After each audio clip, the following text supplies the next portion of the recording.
Charlie McKinney, young man in Kokomo. I had seen he was started his group Defenders of the Constitution. They were demonstrating on the sign waving on the courthouse square every Friday afternoon for several months in 2010 and 2009. I got a call while I was running for race, for county council, from the director of facilities at Ivy Tech, and said that my name had involved in some defacing of state property. And they knew I wasn't involved, but they just wanted me to know about it, and we're going to try to find out who had done it. And what had happened is some activists had gone and taken chalk on the sidewalks around Ivy Tech and had written "Defend the Constitution," elect Jerry Titus, elect Rich Ferguson. There were three of us, two independents and myself, that were working together in the county. And it ends up that, if you didn't know it or not, all schools are considered private property now for liability and security purposes. We got ran out of high school, Kokomo High School Memorial Gym 2 weeks ago. But it ended up being it was Kelly doing guerrilla activism. He's done it down around the circle, and Marion County doesn't mind on the streets in downtown Indianapolis. Howard County doesn't mind around the courthouse. Ivy Tech doesn't like it. But from that, Kelly and I have hooked up. He's a great supporter of mine, a great helper. He's going to work on the horning campaigns, director of activism. And he's been to several training sessions with YAL and Student for Liberty on grassroots activism, and that's why I brought him in, so he can share some of his techniques he uses. Welcome to Kelly. Well, like Jerry told you, I specialize in guerrilla activism, so that means pretty much I'll be telling you about the exact opposite of everything Chris said. You know, obey the law, you know, be the masters of the government, etc. We don't want to condone anybody breaking the law. No. But anything that might cross what some people might call the spirit of the law will not be attached to your campaigns. I run all of my literature under .c, authorized by the First Amendment, so there's no no need for extra justification there. But I'm going to be telling you about grassroots activism. And this isn't just for Andrew running for Senate. .c, I'm a Libertarian, so pretty much anybody running under the Libertarian ballot, you know, I talk to you, I know you, then I'm going to do whatever I can to support you. I'm all about grassroots activism and a lot of guerrilla activism. Start out by telling you a little bit more about myself. I got the nickname Constitution Kelly from when I was doing YouTube videos calling out the Federal Reserve and, you know, pimping Ron Paul kind of thing. Got into politics in 2007.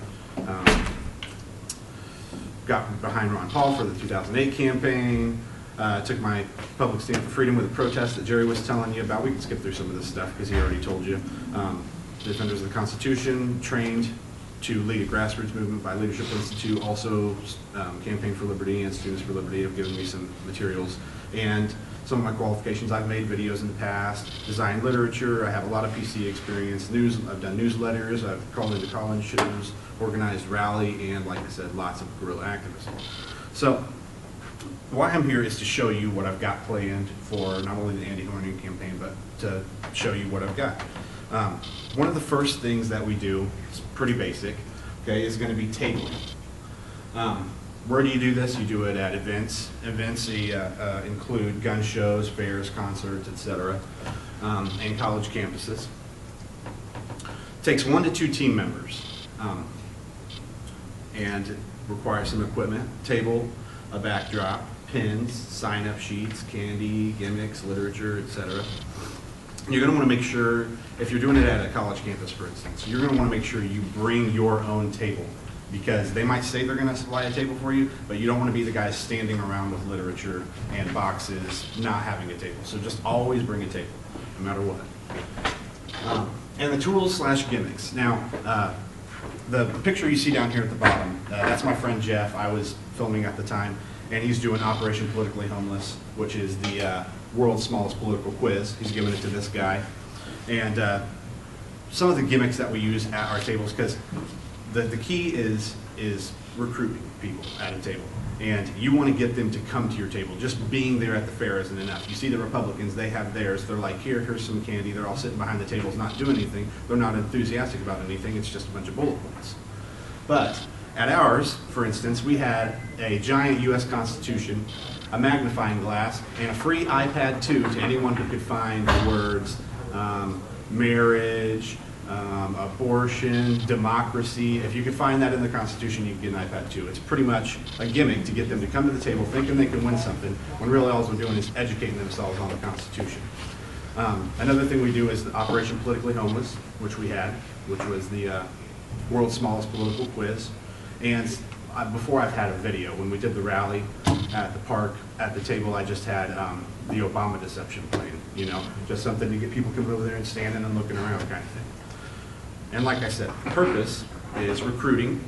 It also generates a presence. You might not see a lot of, you know, I know Rush County, last year they had one at the state fair, right? I mean, at the county fair. You know, we had ours at the county fair.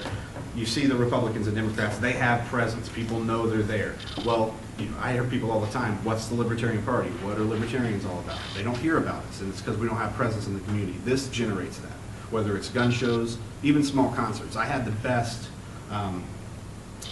I had the best response from a death metal concert that I went to. I went there and everyone was like, yeah, Second Amendment, woo! You know, and just going crazy over freedom. So, you know, it just, you got to pick your events. And it produces credibility. You have nice looking people there that can talk to the public. That produces credibility for you. Also, if you do plan on participating in a tabling event, there's some things that I learned about how to run an effective membership table. And if you do plan on doing that, there's a slideshow I'd like to show you that just goes over some of the basics on how to run an effective table. So if you would let me know that you want to do that, then we can always go over the PowerPoint presentation. Okay, another thing that I like to do is called free speech zones. Most college campuses, I say most, like IUK, I believe, has a free speech zone. No, it doesn't? No, I'm just objecting to the whole concept of. I know, it should all be a free speech zone. And that, you know, that's what I'm preaching from the get-go. But college campuses have a free speech zone. It's usually like a 10 by 10 space with a park bench in it where people can, I don't know, go and curse about Jesus if they want to. I don't know what they do there. They don't do anything, you know. To me, it's pointless. I don't know. What do you do at a free Why are you speech cursing zone? about Jesus? I don't know. That's sacrilegious, you know, man. people think free speech. But like I said, where college campuses, team members takes 1 to 3. Equipment, literature, caution tape, and a sign that says free speech zone. Really simple. A lot of these are really cheap. And the tool / gimmick to getting people to come to it is it's a free speech zone. You've got a 10 by 10 area that's marked off with caution tape, and you're handing out literature, whether it's a copy of the Constitution, information about a candidate, etc. But whoever comes up to you, hey, whoa, caution, I have information here that could change your whole outlook on life and freedom. You better be cautious about it. And the purpose is presence, and if you're exploiting a candidate, then name recognition. Campaign gear workshops is the next one. The objective is to involve activists and motivate them to get more support for them. I've got my jeans here all decked out in Defenders of the Constitution stuff. It's really simple to rent out one of these rooms and have a couple people tie-dyeing shirts and doing iron-on transfers of, you know, in the Federal Reserve, or just, you know, really putting issues out there, making yourself a walking billboard.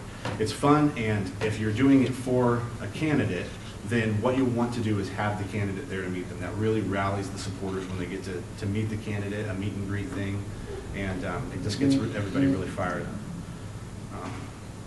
When, after the first group of activists are recruited, I say 6+, because if you run for, you know, if you have 3 people tie-dye and t-shirts, it's not going to be, you know, you don't need to buy pizza for it. But required materials, dye markers, which I bought like a pack of Crayola, you know, fabric pens. It was $5. They had all the colors in there, and they've lasted me through like 15 different pairs of pants that I've decorated for members of .C. But iron-on letters and iron, old t-shirts, sweaters. This is just a list of things that you might want to have. A small presentation on upcoming events with a handout, things to remind people that there's things coming up past this, you know. And sporting events. Now this is where we get into some of the things that I was trained to do in Leadership Institute, Students for Liberty, Campaign for Liberty. Now, sporting events, it hosts a number of what I call special operations, okay? Because these are things that might, to some people, go against the spirit of the law, all right? All special operations tend to be somewhat clever and always have the potential to attract media attention. So the whole point of these is to attract media attention and to get voters converted to your way of thinking. And most of these, because of the sporting events, reach either college students or high school mom and dads. So, let's set the scene here. Say we're going to a football game, okay? As people are driving into the football game, we pull this special operation that we call Burma Shave. I don't know how many of you out here are familiar with Burma Shave. Yeah, they have the commercials. It's always some little thing. You know, I think one we came up with was with R's and D's we're in the red, vote for third party instead. You know, and we put that on signs, and we're standing about 5 to 6 people down the streets, and people are honking as they drive by and they see the message. That's as they're coming into the game. They get out of their cars, they go up. Hold on, let me go through this. It takes about 5 to 6 team members to do Burma Shave. I've been able to do it with 2 people one time where we flipped the signs, but that's difficult because you've got 15 cars and you've got to pick and choose what cars you want to see the full message. So the more people, the merrier. Equipment is signs and road space. We found out a couple weeks ago that you shouldn't be on school property when you're doing it because, you know, it's not a free speech zone, right? It's not public property. And the tools and gimmicks, it's Burma Shave. This resonates with a lot of baby boomers who are familiar with the commercials on TV. You know, they see Burma Shave, they go, you know, it's just like, if I was standing with my grandpa talking about that show, The Big Bang Theory, he would have no idea what I'm talking about. I start talking about Santa Barbara or a Clint Eastwood movie, and he's right there with me. This resonates with voters that way, in the same way. And the purpose is name recognition. You know, at the end you have honk for Andrew, Horning for Senate. You know. But, so they go in, they park their cars, they're coming in to the football stadium or into the basketball arena, and you have a handout called Operation Pigskin. You do it, of course, at sporting events, football and basketball. Takes 2 or more. I say 2 because if there's 2 entrances, you want 1 person at each entrance. They're going to be handing out this literature on the way in. The equipment is the pigskin pamphlet. The tools and gimmick of this is the pamphlet itself, because more often than not, okay, the pamphlet itself will contain either the starting lineup or of the home team that's going to be playing, but most of the time we just have the referee signals. For instance, for basketball, you know, you want to know what a touchdown is, you want to know, you know, what legal use of the hands is, or holding or anything. And but on the back of this, you have information about the candidate. So they're not really expecting something on the back to have information about the candidate, and that's the gimmick. That's what gets them involved, you know, with the campaign. And the purpose, of course, again, is name recognition. It's going to be very basic. Most of these have name recognition. Okay, so everyone's inside. They're watching the game. That's going to be their focus of attention. So while they're all in the game, we're outside in the parking lot washing windshields. Okay, this is called Operation Clear Sight. And we're parking lots, lots of cars. Team members, 4 or more. I like to do 2 teams of 2 because you want someone to hold the stuff and another person washing the windshields. The equipment is the Clear Sight pamphlet and paper towels, preferably not squeegees because they leave streaks, and Windex. I mean, to me, that's kind of like you're representing the party, you're representing the candidate. If they get in their car and their windshield is dirtier than when they left it, you didn't do a very good job, and they're probably not going to vote for that, no matter what the little pamphlet says. The tools and gimmicks is the pamphlet itself. As you can see, this one right here I have designed for Andrew Horning. Andrew Horning for Senate. Your windshield was washed by a young volunteer for third-party candidates. Now that you can see clearly, we hope you'll vote for Andrew Horning for Senate. It has the picture of Lady Liberty holding up the pig, and the elephant and the donkey. And it's paid, and I always put paid for by .c, authorized by the First But of course, the purpose of this is name recognition, and it's clever. One of the first things that I ever heard from Jerry was about how we did this at a football game at KHS. Someone came up to him at work and said, "Hey, what's up with this, putting all this propaganda on my windshield?" And they showed it to him, and he thought it was pretty funny. Now, on the way out, of course, we just hit Burma Shave again. So they're being hit. It's 100% saturation at one event. They're going to be under the impression that these supporters are everywhere because they got hit when on their way in. They got hit on their way in to see the game. They got hit when they came out and got into their cars, and they got hit when they were driving home. So they know the candidate by now, or at least they feel they do. And that's 100% saturation to get the message out there for your candidate at one sporting event. Another thing we like to do is grassroots. Now, this one really touches on the spirit of the law, is what I like to call it. Where you want to do this one is busy highway overpass easements. Okay, that's like say you're going around 465 and you're going over the underpass and there's that giant, big, beautiful stretch of green grass over there. Okay, it's going to take 2 to 3 team members, preferably at night. And the equipment you'll need is backpacks, toothpicks, kitty litter, yarn, and no doubts as to what you're doing there. I find that most law enforcement will question you about anything, but if you are convinced you're doing the right thing and that you're supposed to be there, then there's not really anything. They don't have, most people that get arrested for having things in their car don't pull out the Fourth Amendment card before they get searched. So if you know what your rights are and you use them to your full advantage, then you shouldn't have any problems. But the tool/gimmicks for this is it shows up great during the day. So this is what you're going to do. You're going to go out 2 or 3 in the morning, find this beautiful easement of grass. Okay, you're going to take toothpicks. You're going to plant them in the ground, boxing out the letters of the candidate's name. Okay, you're going to go around it with yarn, and make it all nice and pretty, and then you're going to fill that in with kitty litter.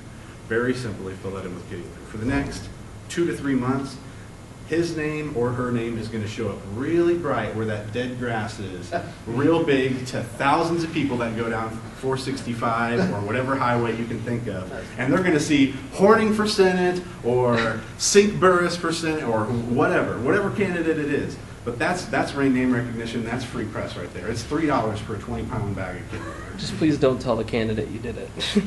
This is why we use the .c name again. Okay, you weren't even here. And of course, the purpose is name recognition. I mean, if it's the name huge in the side of the easement, obviously name recognition. Now, this is what Jerry was talking about. Special Operation Chalk It Up. Very simply. You go to high foot traffic areas. Takes 2 or more people. If I've done it most of the time with 2 people, and one courthouse can take all night if you only have 2 people. The more people you have, the quicker it's going to go. And the equipment you need is sidewalk chalk, rhetoric or bullet points, and it's preferred to have knee pads. Your knees can get pretty raw from scooting around on sidewalk for 3 or 4 hours at night. And the tool/gimmick would be the bullet points and good artistry. There's been a couple times when we did it at the Howard County Courthouse, and we always had to do it late at night because they spray the plants, and then that just drains down onto the sidewalks and it washes away all of our artwork. But every single time I drove down there and the rhetoric was visible, people are just stopped and reading. You can't help it. It's 1,000 different colors all the way around the courthouse, every other square inch, and you're seeing things like, for instance, I had informed people that Rick Perry went to Billington in 2007. I think people need to know that. You're not going to hear CNN or Fox News telling any of them tell the public that what Bilderberg Group is and why people are going there. You. Can you talk just a little bit louder? Oh, yeah, sorry. You guys hear me? I'm deaf. Okay, gotcha. And of course, the purpose is to confront the opposition because there's going to be some things out there that the press isn't going to touch on, especially if that's their candidate. And you want them to know, you want the public to know, at least I want the public to know what they're getting themselves into when they're voting for certain people. It also generates interest because I mean, at least I haven't, until I had started doing that, I hadn't seen Republicans and Democrats going out there and supporting their candidates at 2 or 3 in the morning, sidewalk chalking the courthouse or the state house for that matter. And it also gives you some name recognition. This special operation is called Great Pumpkin, where you do this in a friendly neighborhood of voters. Takes multiple 2-man teams. I've done it multiple times with just me and a buddy, Jeff. We went through an apartment complex, and what you're doing is you're hanging up a door hanger. The equipment you'll need is rubber bands, a hole punch, the Great Pumpkin document, which is the door hanger that we've created, and a neighborhood in mind. The tool and gimmick itself is the pamphlet, like many of the things where we use literature. It's the pamphlet itself. And what it says, very basically, is even the Great Pumpkin supports Andrew running for Senate or Ron Paul for president, whatever you want. And, people who are familiar with Charlie Brown, that kind of resonates. That might bring a smirk to their face before they throw it away, kind of thing. And the purpose, of course, is name recognition and pique interest. Now, another thing that .c specializes in, well, not per se specializes in, but that I have some experience in, is attacking the opposition. When you support someone like Ron Paul, who is too, what's the word I'm looking for, humble to really defend himself the way some of us might defend ourselves, I take it upon myself to do so. So, a Lugar event, okay, let's say Richard Lugar is going to be our opposition. And he's going to give a speech at IU in Bloomington. Or he's going to have a press conference. These are the kind of events that .c infiltrators would try to attend. Okay. Now what a red pen event is that would be a Q&A with the opposition. So there's reporters, people, press out in the audience, and most Republicans, or even Democrats, okay, they are only going to pick people that they know, and they know that's going to have a good question. And they do this by having that person hold up a red pen. So you place your own questionnaires, have them all holding up red pens, and that candidate is going to pick whatever red pen is closest to them. So if you can hit them with the hard questions at a red pen event that's being filmed, that's a good thing. Okay. Now the reprogrammed program. Okay, that is. Say they're going to have a speech at IUK trying to rally the college Republicans. Okay, so what you're going to do is you're going to set up .c people at the front entrance with a program that you're going to hand to everybody that comes in. And they're coming to see this guy talk because they like it. So they're not expecting all the dirt to be in this program, and that's exactly what's in it. All the dirt. Everything they're going to say, all the things they're going to tell you, but this is how they voted kind of thing. Okay, it's going to pull it right out into the open forum. Sit in and get out. This is by far the most difficult opposition special operation that you can pull off because it requires the most people. Now, a sit in and get out would be one of these reprogrammed program events.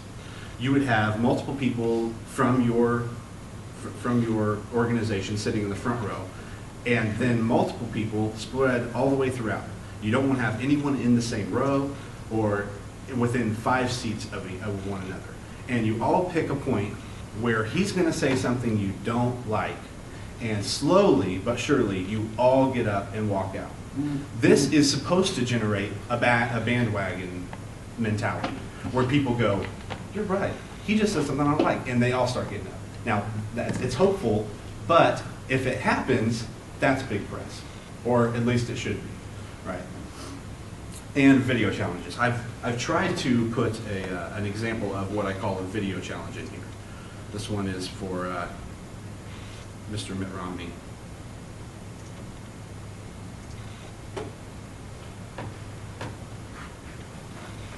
And we're going to see if it loads here.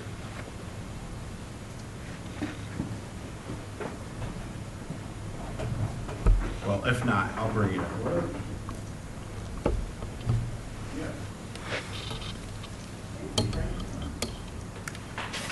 very quickly, I'll get this.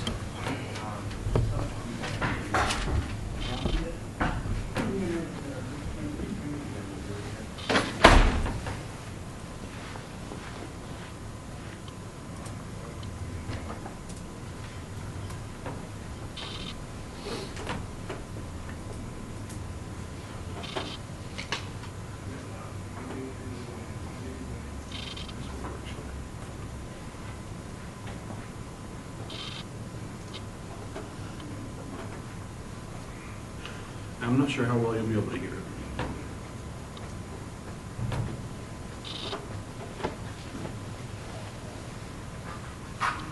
You speak very directly and candidly.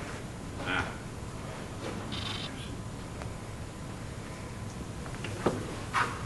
You speak very directly and candidly about where I stand. I will be a pro-life president. I believe that abortion should be safe and legal in this country. We do have tough gun laws in Massachusetts. I support them.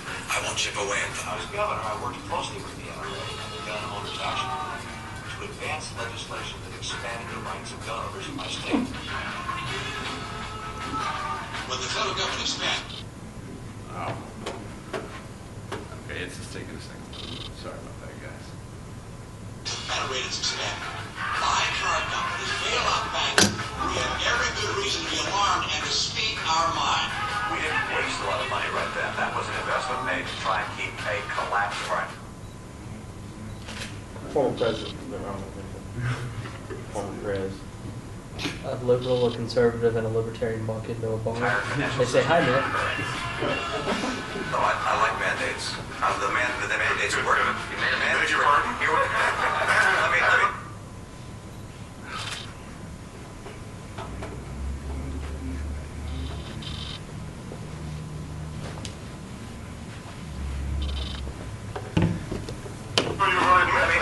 The federal constitution does not allow for mandates to be provided by the government. And what? Hold on.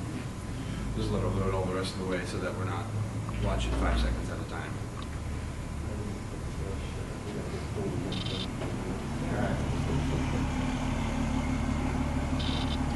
Dad's back. It's military transport coming in to move us all out. I just thought it was Paul's F-250. Let me tell you what kind of mandates I like, Fred. Which is this. The ones you come up with.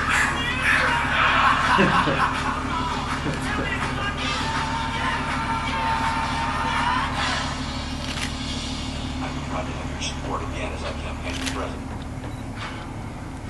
But yes, I think you guys all get the point of a video challenge, and that's gonna resonate real well with a lot of people who would support him online. I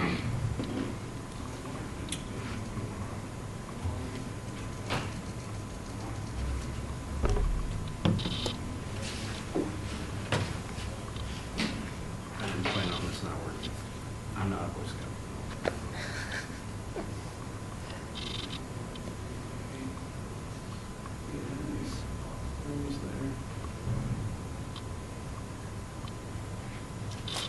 Okay. Yeah, so that would be a video challenge. And I've been revising a couple of Murdoch's old commercials that he had that were calling out Luger, and I've just kind of revised a couple of those to try to put together one. Another thing that DOTC does is we like to volunteer for fundraising, try to set up as many events for fundraising as possible. And these are just some of the ideas. Oh, and these are just some of the ideas that I've come up with in the past, or which, not that I've come up with. Obviously, you'll see they're not extremely original by any means. But we can always have a walk/run, a bake sale. We can sell things. Defenders of the Constitution makes its own original recipe beef jerky, and it's delicious, by the way. And we sell that from time to time to raise events when we've got tabling going on, or we set up rallies or anything like that. There's also different types of food products that you can go through to do fundraising. For instance, Hunt Brothers Pizza. You can go and you can sell their pizza doughs and stuff like that, and their frozen pizzas for fundraising events. Same thing with those jars of cookie dough I've seen people do. And you can always go down to Gordon Food Services. They have boxes of candy there, and they'll have an M&M's box. They sell it for $26. They require you to sell them each for $1 a piece, and they've got about 50 in there. So they sell you a box for 26 bucks. You make almost twice that selling the candy for $1 a piece at an event. And once you sell like $1,000 worth of candy, you get this giant, 100-pound Hershey's chocolate bar or something like that. But the point is it's a really easy way to generate money. You could also have a bingo night, and what I mean by that is you have people donate items, small businesses donate coupons and gift cards for their small businesses, and you host a bingo night, pretty much. People pay so much for a card to sit down and play bingo for these pretty much random items that people have donated for us to bring in some money. And, not saying that you literally have, Andrew Horning's campaign running a bingo night, hey, this is just, but you have someone else facilitate it and you host a bingo night that a part of the contribution goes to the campaign. Yeah. Don't you need to be licensed for the gambling in Indiana for bingo? Right, and that's why I say you use another venue, because there are certain places in Kokomo, like for instance, there's like, I think that Coconut, right, exactly. You use a VFW hall. You don't have to be licensed if you're just giving gifts away. If you're giving cash away, you have to be licensed. Okay, well see, and like I said, I don't deal with all of the, as far as I'm concerned, if it should be a free market and I'm doing it the way I'm doing it, if they got a problem, come take me to jail. Otherwise, leave me alone. I got a constitution, I'll throw in your face. I've got a lot of kind empathy. I don't so much concern myself with that. It's the spirit of the law, I'll edit that part It's out for you. supposed to be free. Do you have a charity for your legal defense fund? Yeah. You know what? I started generating that. Okay, Yeah, fair sure. You probably should have brought candy You know bars what? today. The first donation I ever had to my legal defense fund was I bought a box of 100 pocket constitutions. I think that pretty Okay. much takes care of it. But also there's coupon books. You could do the same thing with small businesses that, I don't know if you guys are familiar with the coupon books that they sell sometimes. It's got like buy one, get one free lizards at Critter Corner or pizza or something like that, a free, tanning session kind of thing. You could go to small businesses, say, hey, look, Andrew Horning supports small businesses. He's for a free market economy that's going to get the government off your backs. Why not chip in something for this coupon book for us to sell to people around the county to promote not only small businesses, but Andrew Horning. And it's, pretty basic. And also, you can have a car wash, and if you get really low and you need funds fast, you can do an eating contest. Okay? Hot dogs are, a dime a dozen kind of thing. All right, now, a big part of what DOTC does, and what we try to do, is recruiting. Now, activism always takes people. That's the most important part. I can have 1,000 things planned, but if I don't have active participants, it's for nothing. I can go out and pretend to do Burma shave all by myself. That's exhausting, okay? No, not gonna work. Not gonna work, and I won't do it. Catching getting done. Yeah. So, tables are an effective means of recruiting, and it can be easy to advertise at colleges with special operations. So like I said, the main part of tabling is recruiting. And one of the best things you can do is recruit high school. Now, most people go, recruit high school, they don't even vote. Right, but they have a lot of connections, and a youthful image always brings a lot of support. When Obama was up on stage, McCain always had old suits standing behind him. President Obama had every college kid and their granddaughter sitting behind him going, woo, we're crazy about craziness, and it just went on like that.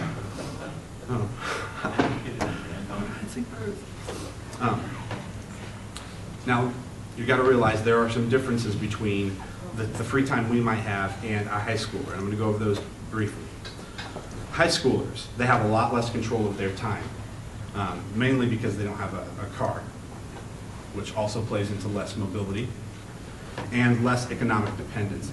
If any of them have part-time jobs, that takes most of their time outside the school in the first place. Now, when it comes to organizing high school, there are 4 reasons to organize high school. Okay, one, like I said before, is the youthful image that always attracts, you know, most of the videos, not most of the videos I see, but I see quite a few videos about Ron Paul, and the press is always asking him, why do you think the youth is so, you know, inspired about your message? And he always summarizes it very simply, they like freedom, you know, because it doesn't get any more complicated than that. Enthusiasm. High schoolers are pretty enthusiastic for the most part. And they're a great source of volunteers, like I said before. There's tons of them sitting around waiting for extra credit, okay? And kids encourage relatives. I have a 94-year-old grandmother that asks me every single time I come over if I'm still voting for Ron Paul. And I go about this by showing her a Ron Paul video, and she goes, oh yeah, he's got my vote. The next time Mitt Romney's on TV, he's so handsome, you know? But either way, you know, I inspire her vote to an extent. You know, of course, she's always on Fox News, so I can't really combat with that. But you see my point. Mom comes home. You know, Billy comes home and says, "Mom, vote for this person." My mom isn't involved in politics whatsoever. I tell her to vote for Ron Paul. She goes, "Okay." You know, it works. It really works. There's people who don't care about politics that will take your word for it. And there's 6 reasons why high school students volunteer in the first place. Okay, one, which isn't real likely for most, but it is a possibility, is that they're trying to launch their career. Okay, it's cool. Yeah, that's right. You heard me say it, it's cool. When I show up at a table, I really press that. I'm like, come on, it's cool. You know, it's not like weird or anything, but it's cool. Extra credit. If you can get in and talk to a government teacher about you know, if they participate in a candidate forum or something, then, you know, perhaps they can get 5 points extra credit. Or if they attended, I don't know, any one of your events, and they can prove it, give them some extra credit. It enhances their resume. Do what? Convince that teacher to let them out of class for your event, and you're even more cool. That's right. Well, there you go. Yes, yeah. That's a little more difficult to do, though. That's where I go into the spirit of the law. Just come. Don't go to school. Just come with me. You know. But it enhances resume. You know, I would think that a letter of recommendation from Andrew Horning would, you know, probably put some credibility on my resume at least. You know. And letters of recommendation from the same thing, campaign managers, etc. Just adults that have experience in the private world. You know, anything is, if it's written well, it sounds good to most people. They don't have to know who Andrew Horning is or Rebecca St. Burris to know that this is a really good letter and they sound like a really good candidate for the job. And volunteer work required. There are kids where there's volunteer work required for I know there's kids that go half days for emotionally handicapped things, and they've gotten in trouble with the police. They have to do work, you know. The only reason why they're cleaning up the park rather than doing something fun like a candidates workshop is because that's not available on the table for them. You know, if they can learn something about a civics lesson rather than just cleaning up the park, then why not? Once again, organizing high school. Ways to recruit. Okay, offer to speak to or during a class. If you have it in good with one of your old government teachers, or I don't know, even if it were an English class or an American literature class, and they were in the Founding Fathers documents, you know, that might be a good time to get in and try to talk to the class, and work in there that you're coordinating for campaigns. Extra credit, like I said before.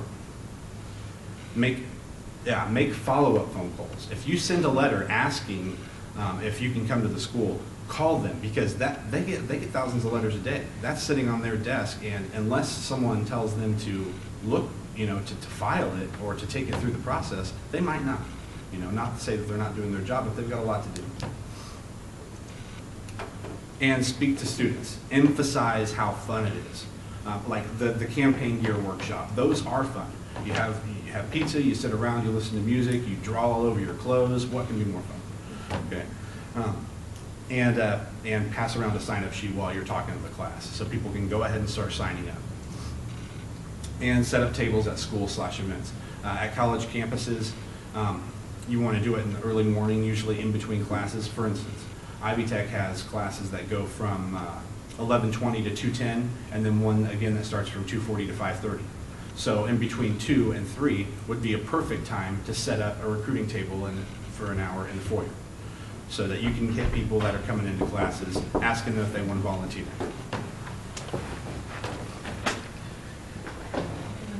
Here's pizza. Good, we're almost done.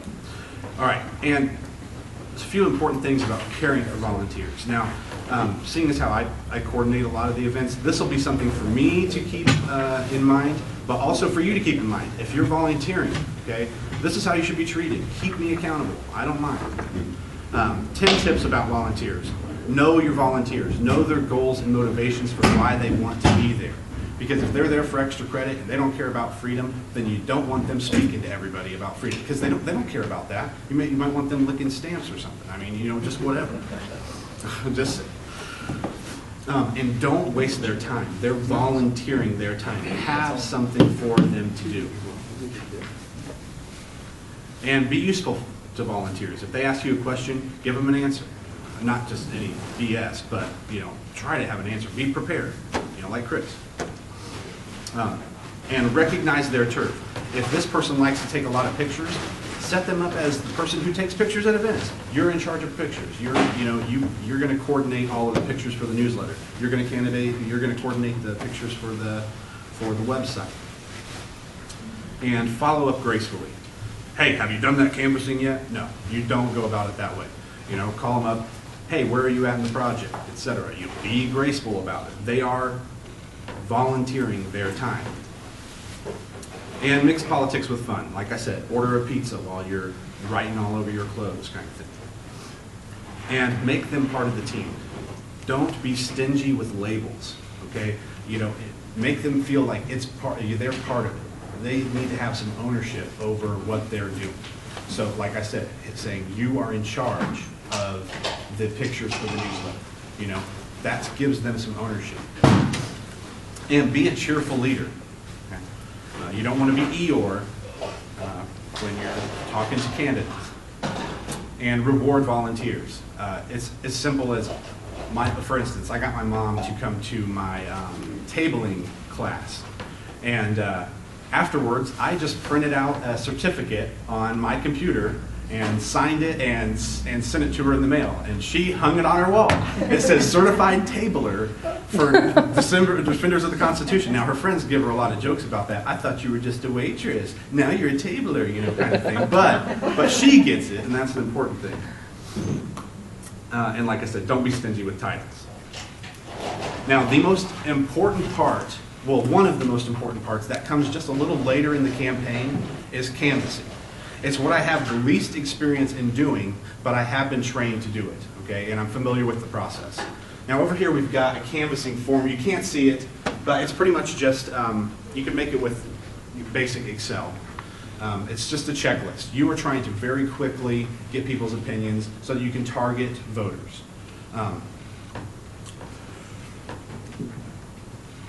Oh yeah, and if there's not enough support in certain areas, for instance, if there's not 15 people in the Miami County area that want to go canvassing, I always want to say canvassing, then we'll do phone banking. And phone banking can be really fun. You just follow a script, you ask the questions, you throw a little bit of your character in, and you be real with people, and you get your answer, you get your questions answered. Now the problem with that, of course, is not nearly as many people have a home phone. So when you do phone banking, mostly you're going to be reaching people in their 50s, 60s, and 70s sitting at home that still have the wired-in phone. So unless you can get, you know, a cell phone list, then that's not going to really get a good scope of the voting population up there. But when will you do this? I like to do it in spring. It's nice outside. And you can get an early spring canvassing in. That just helps you better prepare for one in the fall. How? Recruiting canvassers. I like to coordinate with college groups because .C is pretty local to Howard County. And we've got about 15 members, and about 4 of them are active enough that I can call upon them for special operations. So people is always the key here for any event, like I said before. So I like to get a hold of Student Government Association at any university. You know, you're the government association. You're just going to sit around once a week and, you know, talk about what you didn't do last week. You know, Students for Liberty and Campaign for Liberty, they're already pretty much on our side. So it's pretty easy to recruit them. And, you know, hello, my name is blah. I'm conducting a political survey. May I ask you a few questions? You don't say who you're from, because then you might get a biased response right off the bat. And that's pretty much it. From tabling all the way to canvassing, I try to do anything. So do I have any questions? All right. We'll just be under canvassing. Okay. I have a friend, like, I used to back in like the early 2000s, like I used to run different like channel boards, like 7-Eleven chain, 420 chain, whatever. I used to moderate those boards. So this is back when the protest of Scientology was going through. And I have a friend that started working for our Sharif, and which is he promotes Muslim equality through social media aspect. I asked him for a email bomb list of everybody from the Occupy thing, Occupy the ballots, Occupy the courts. Mm-hmm. So I have a bomb list that's like 7,000 emails of everybody from Indiana as part of that movement, that with one click I can send multiple thread units into 5,000 different groups, 7,000 different emails to each individual with one click. Is that permissible to use under canvassing? I wouldn't. It depends on the content of the email. Is that what the purpose You of can the add email any is? content you want to the email, because it's all scripted. It's a shell script that we wrote, which was an iMac Grow through Firefox. So with several clicks, I can sit there and get as much information I want out.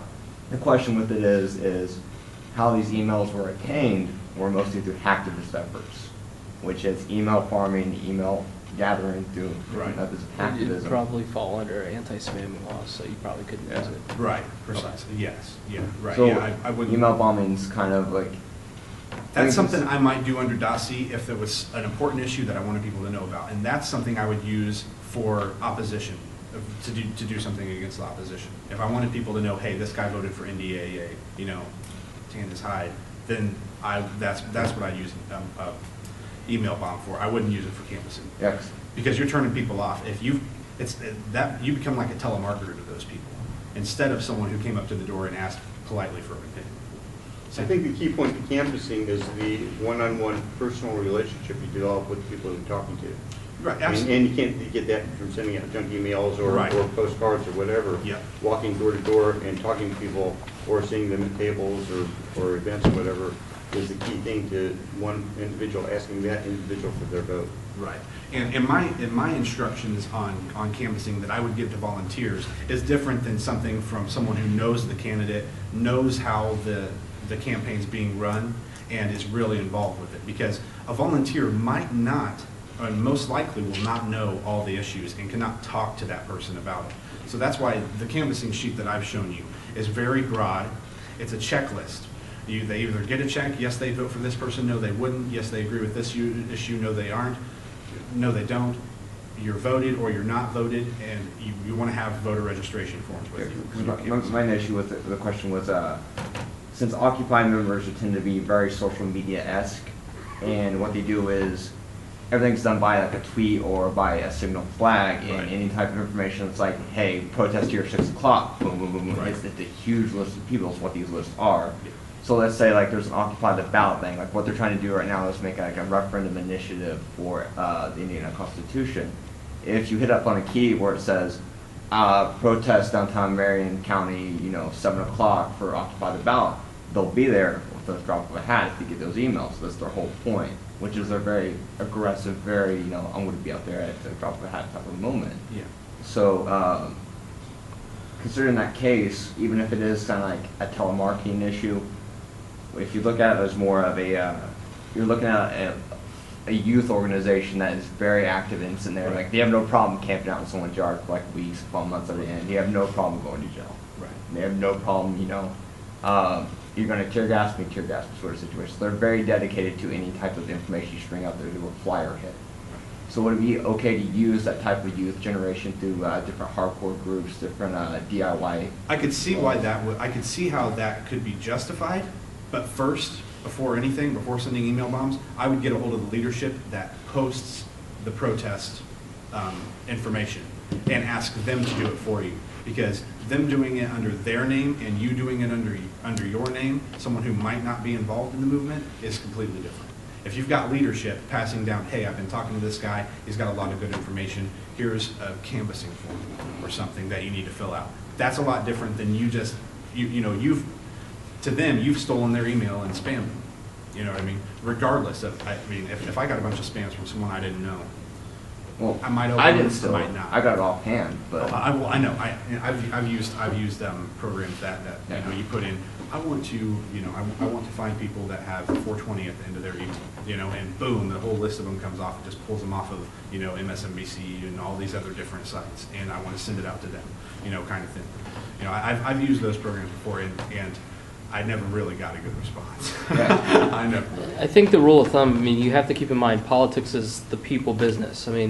It's about making personal connections. And if your first introduction to a person, It's no matter how active it is something where they feel like they've been defrauded, then you're gonna lose right away. Right. What he's saying, if you talk to the leadership of any group and they sort of vouch for you, then someone that they trust is saying this guy is also trustworthy, then that's a good connection. So you have to judge on, be empathetic about how you'd view the situation. yeah, I know the Occupy ballot people. Like, I know who they are. Like, I've Right. met them several times. So if you before. know those people, that'd be different. Because, for instance, I know a lot of the people from Occupy Kokomo. If I were to send out a mass email to them and someone didn't know, then they would, they'd simply tell me, oh, no, that's all right, Kelly, we know Kelly, he's cool. He's come down and helped us show us some chalk and chalk it up at the park and stuff like that. He's cool. That's, but if you don't know the people, like you said, you're defrauding. I don't know all of them because it's kind of hard to know 7,000 people like right Well, off the right. bat. But there are people like with different Facebook groups that I know. That some of them I met personally, some of them I like at the AFL-CIO meetings at Marion University that were there as well. Like I said, make the connection first. That's the Okay. key. You want to have that relationship develop first. Was there, Sam, did you have a question? Okay, all right, sure. All right, and that's it. Thank you. Thank you. Ready?